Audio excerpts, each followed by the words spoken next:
So I want you to picture Nikola Tesla just sitting quietly in a chair. His eyes are completely closed. Right. But he isn't sleeping.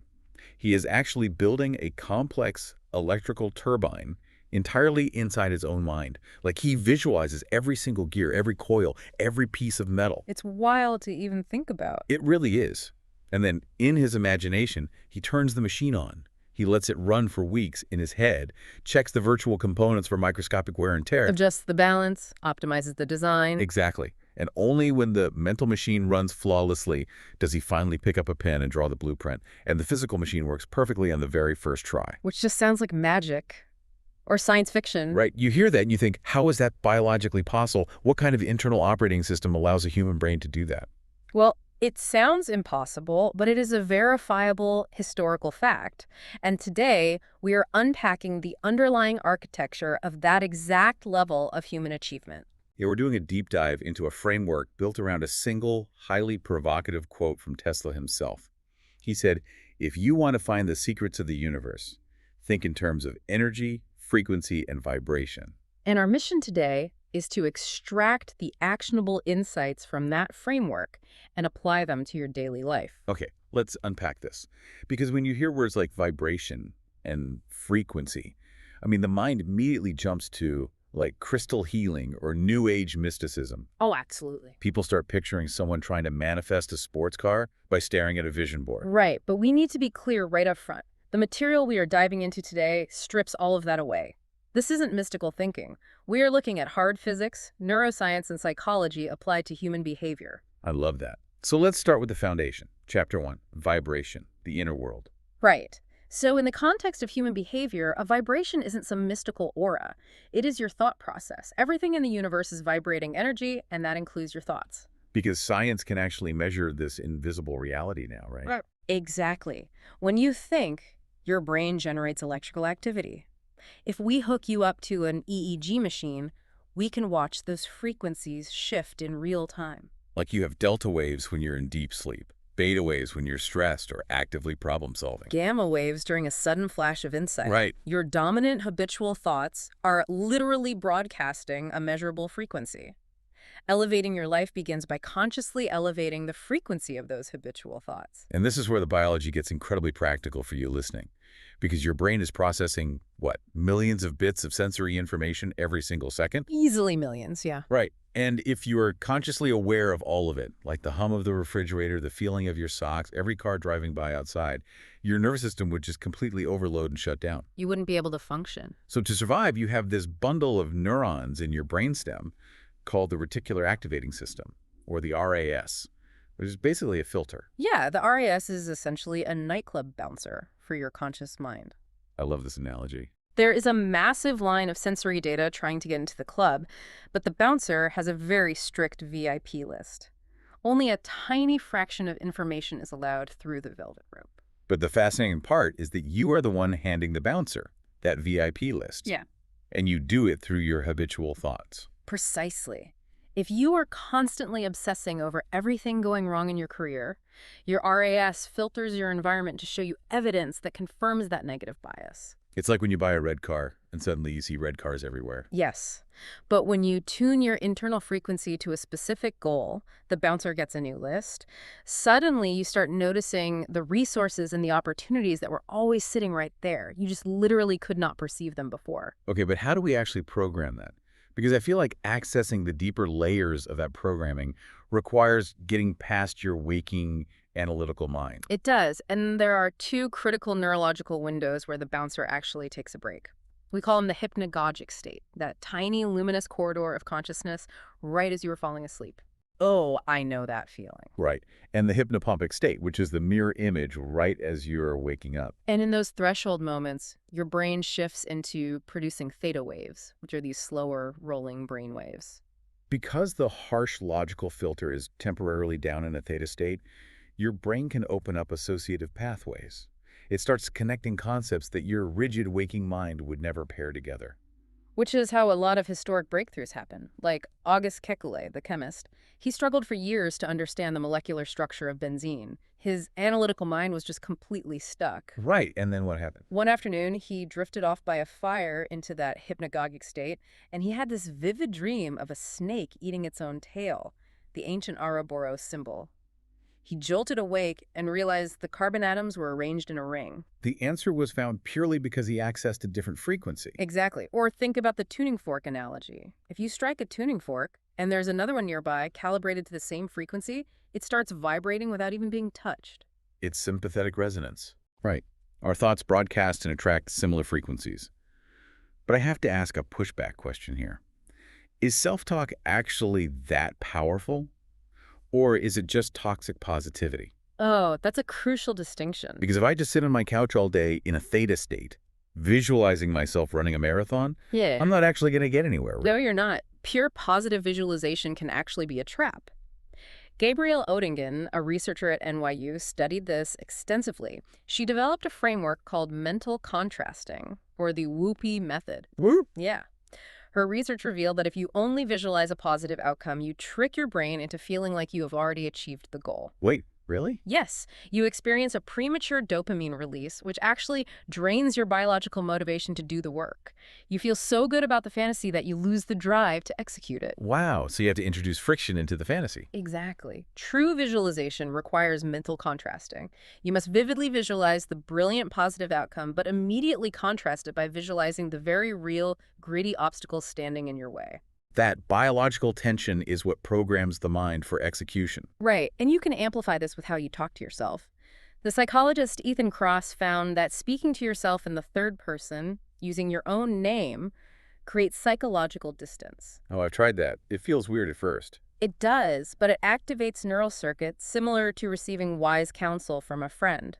It shifts the frequency of the self-talk from panic to logic. When you pair that mental programming with physical rehearsal, the results are staggering. We have to talk about that landmark study from the Cleveland Clinic. Oh, the finger exercise study, yes. They took participants and had them mentally rehearse a specific finger exercise for 12 weeks. No actual physical movement. They were just instructed to visualize the muscle contracting with intense, deliberate focus. And we know the physical exercise group saw a 30% increase in muscle strength. Right. But what happened to the people who only use their imagination? The mental rehearsal group gained an average of 22% in physical strength. Nearly 3/4 of the actual physical game without ever moving a muscle. Which is mind-blowing. How does muscle tissue grow if it isn't being physically broken down and repaired? Because to your motor cortex, a vividly imagined experience and a physical one are nearly indistinguishable. When you visualize the movement with enough intensity, the neurons in your brain still fire. The electrical signal is still sent down the central nervous system. You are literally strengthening the neural pathways that recruit muscle fibers. Exactly. This is the exact mechanism Tesla was exploiting when he tested his turbines mentally. So, practical takeaway for the listener for Chapter 1. Audit your thoughts for 5 minutes a day without judgment. Just check the VIP list you're handing your mental bouncer. And before sleep, pose a specific question to your subconscious. Keep a journal by your bed to capture the raw ideas the moment you wake up. Both Thomas Edison and Salvador Dali actually used to drop steel balls or keys from their hands to wake themselves up the exact moment they drifted to sleep, just to capture those raw ideas. That is so cool. But a vibration is just a single pulse. A tuning fork struck once will eventually go silent. To create real change, that signal must be repeated over time. Which leads us to Chapter 2. Frequency. The rhythm of excellence, because frequency is about what you do repeatedly and consistently. Sustained, disciplined action over time is what actually reshapes your reality. We often think of mastery as this abstract, magical quality, but mastery is fiercely biological. It's entirely biological. We're talking about myelination. Right, the fatty sheath. Yeah, every time you practice a skill or repeat a habit, a specific circuit of neurons fires together. As that circuit fires repeatedly, specialized cells in your brain wrap a fatty white substance called myelin around those neural pathways. It acts just like the rubber insulation around a copper electrical wire. Precisely. Without myelin, the electrical signal in your brain leaks out. It's weak, slow, and clumsy.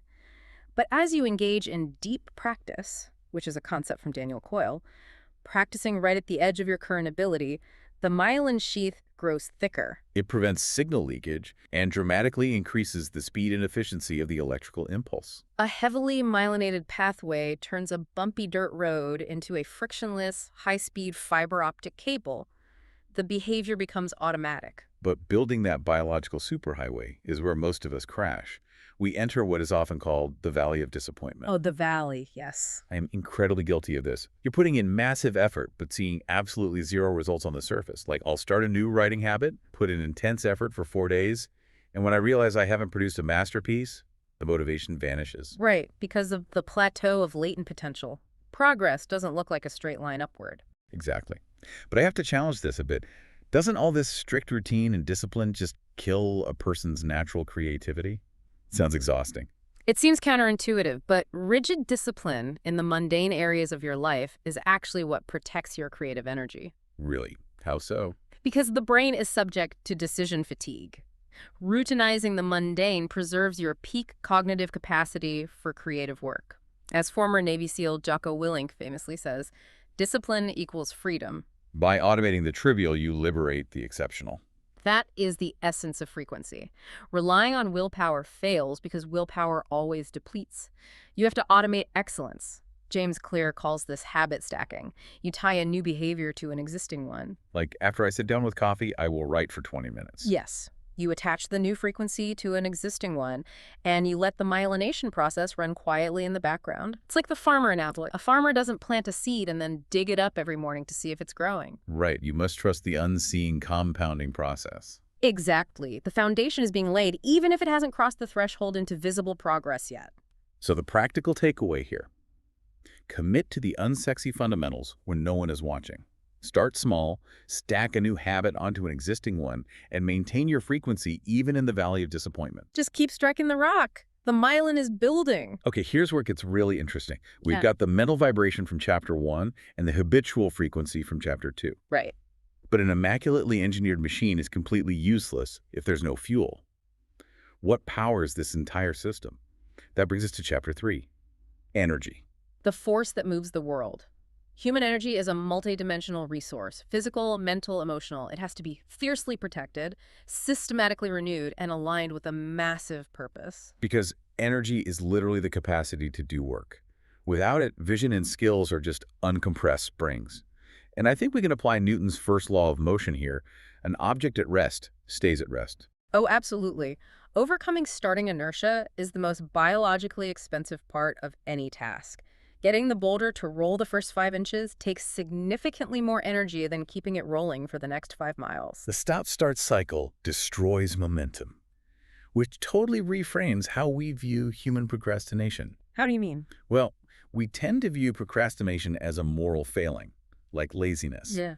But usually, it is fear in disguise. The fear of discovering that our actual output won't match the pristine vision we have in our heads. That is so true. And when you are frozen by that inertia, you shouldn't just push harder.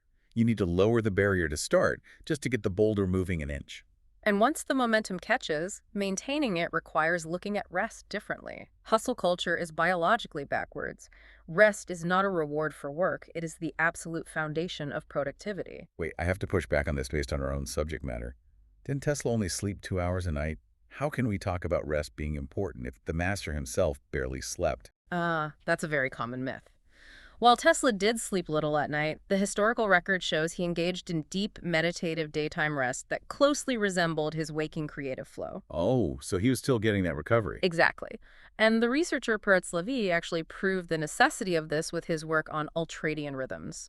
The brain doesn't operate in a flat line. It operates best in 90 to 120-minute cycles of high focus, followed by deliberate rest. So trying to force yourself to focus for 6 straight hours doesn't make you a high performer. No, it just means you are producing severely compromised, low-quality work for the last 4 hours. Right. And physical movement is a huge part of that deliberate rest, isn't it? Massive. Movement is medicine. Physical activity releases BDNF, brain-derived neurotrophic factor. Neuroscientist John Ratey calls it miracle grow for the brain. Miracle grow for the brain. I love that. And Tesla practically lived by this. He took incredibly long, rigorous walks in New York as a form of moving meditation. Which physicalized his energy. You also have to protect your mental energy.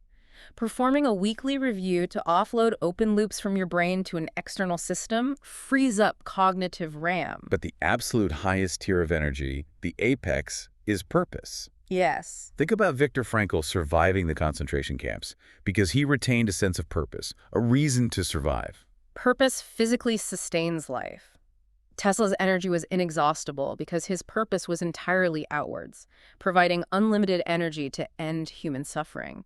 When your daily actions are tethered to a massive purpose, your biological energy doesn't just sustain itself, it multiplies. So your practical takeaway for the final chapter: stop trying to push harder. Yeah. Lower the barrier to start to build momentum. Work in focused 90-minute blocks. Protect your physical energy through daily movement, and define a purpose for your life that is larger than your own comfort. It beautifully synthesizes the 3 chapters, really. You define the architecture of your life through your thoughts' vibration. You build it through daily compounding actions frequency. And you animate it with aligned purpose and physical vitality energy. And I want to remind you, the listener, you don't need to be a historic inventor with a photographic memory to use this code. Not at all. This is a universal operating system for anyone trying to escape the noise of information overload and do meaningful work. It is entirely yours for the taking. The mechanisms are verified. The only variable left is your application. Exactly. The source text ends by asking, what will you do with it? And I want to build on that. If your mind is a laboratory, just like Tesla's was, what is the very next impossible experiment you're going to run today, now that you know how to tune your frequency? That's the real question. Think about it. Get out there and run the experiment. We'll catch you next time on The Deep Dive.